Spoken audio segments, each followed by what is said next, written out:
Good morning. Today is Thursday, November 19th, 2020. The word religion is not an adequate word to describe Judaism.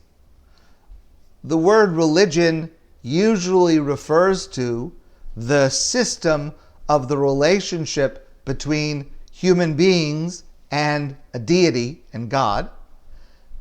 Of course, Judaism is much wider than just that relationship. Judaism is a system that affects every area of life. Another term we might use for Judaism is a legal system. Judaism is a system of law. Now, the truth is, to call Judaism a system of law is also inadequate because it is more than just a system of law. But I would say the term legal system is a more accurate portrayal of what Judaism is than the term religion.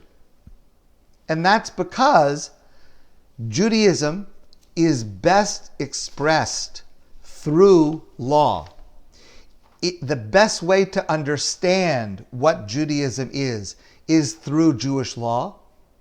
And the most fundamental concepts of Judaism that it shares with each of us and that it teaches the entire world are concepts that are communicated through its legal system, through halakha, through Jewish law. So let me just share with you very, very briefly one tiny example.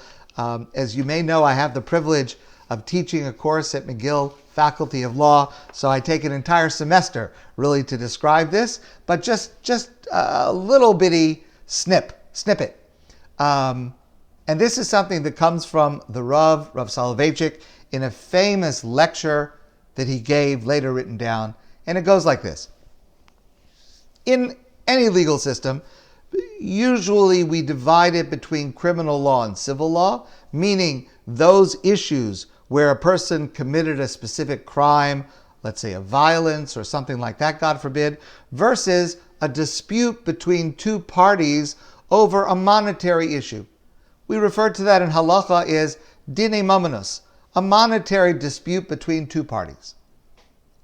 Now, when it comes to a monetary dispute between two parties, the Talmud says that if two people are having a dispute, or two parties are having a dispute, they should take their dispute to Beit Din, to a court. And that applies from the time of Moshe up until today. If there's a dispute, we should go to a Beis Din, to a Beit Din.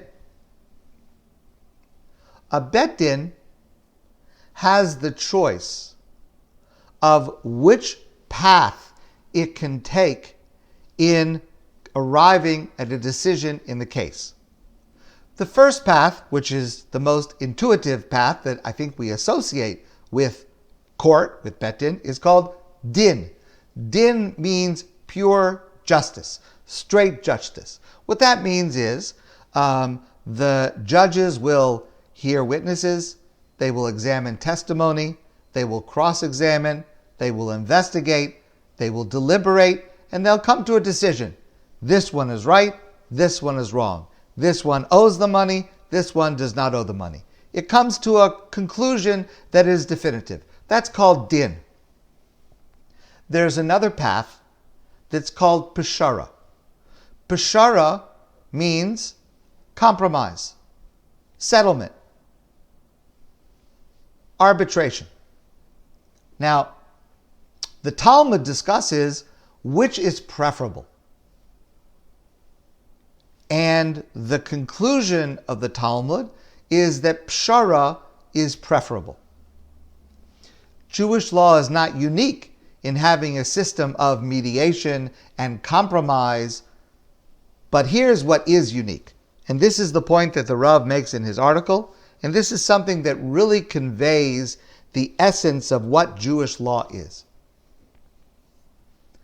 Din puts one party against the other. The judge or the judges analyze the facts, they apply the legal reasoning to the case, and one party emerges as the victor, and the other party is defeated. He loses. At the end of a case involving din, discord and resentment persist, even as the court docket is cleared. The case is closed.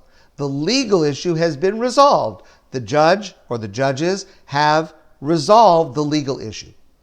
But the human bitterness remains. In pshara, in compromise or mediation or arbitration, the primary focus of the judges is social harmony. The goal is not to be, to quote the Rav's words, the goal is not to be juridically astute, but to be socially healing. And, as I mentioned, the Talmud says, pshara is always the preferred alternative. By the way, even practically today, if two parties go to a dispute and they go to a bet din, usually the bet din will say to them, we are going to follow a certain type of pshara, of mediation, of finding some kind of compromise. Now, what's unique about this in Jewish law? What's unique is that in Quebec's courts, we have the same thing. There are mediators. In Canada, we have the same thing. Every legal system has mediators, arbitrators. But here's the thing. In Canada, Quebec, most Western legal systems, this concept of mediation or arbitration is extra legal. It's outside the court. It's a separate entity. The judge deals with law. Anything that is not strictly law, that's not the purview of the court. It belongs somewhere else. A judge may say, I want to refer you to mediation or arbitration. I want you to go to an arbitrator. That's not what Jewish law says. What Jewish law says is that the judge must see themselves not primarily as a jurist, but primarily as a humanist. It does not contradict law, but it is rather its preferred and finest fulfillment. Because when there is a strict following of din, of strict law, there is justice, but there is no shalom. There's no peace. The immediate issue is resolved, but the conflict persists. Now, within the secular system, shalom, achieving harmony and everyone being okay and feeling okay, that's for social workers, that's for psychologists. That's beyond the jurisdiction of a judge. But in Jewish law, the Torah wants the judge not only to be a magistrate, but to be a teacher and a healer. The judge's responsibility is primarily to enlighten rather than to render decisions on points of law. And that is a lesson that Jewish law teaches that is unique and something we give to the world. I just want to share with you two quotes, and I always share these two quotes with my students. They so well express the values and the goals of Jewish law in general. The first may come from what may appear to you to be a surprising source, but someone who I admire very, very much, Toni Morrison. Toni Morrison wrote, I tell my students, when you get these jobs that you have been so brilliantly trained for, just remember that your real job is that if you are free, you need to free somebody else. If you have some power, then your job is to empower somebody else.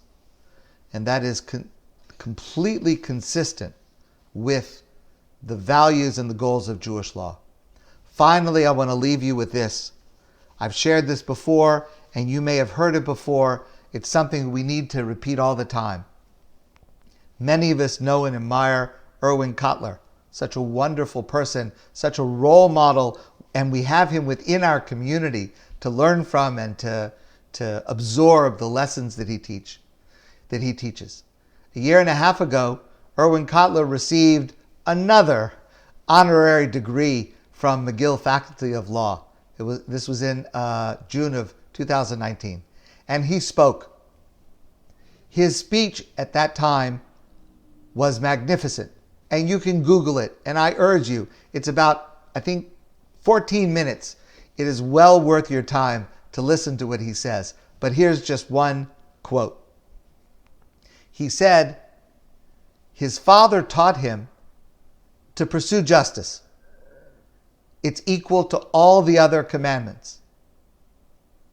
But his mother taught him, if you want to pursue justice, you have to understand. You have to feel the injustice around you. You have to feel the injustice and combat the injustice. Otherwise, the pursuit of justice will remain a theoretical abstraction. And that is so in keeping with the values of Jewish law that we not only pursue justice, but we speak out against it and do everything in our power to alleviate it.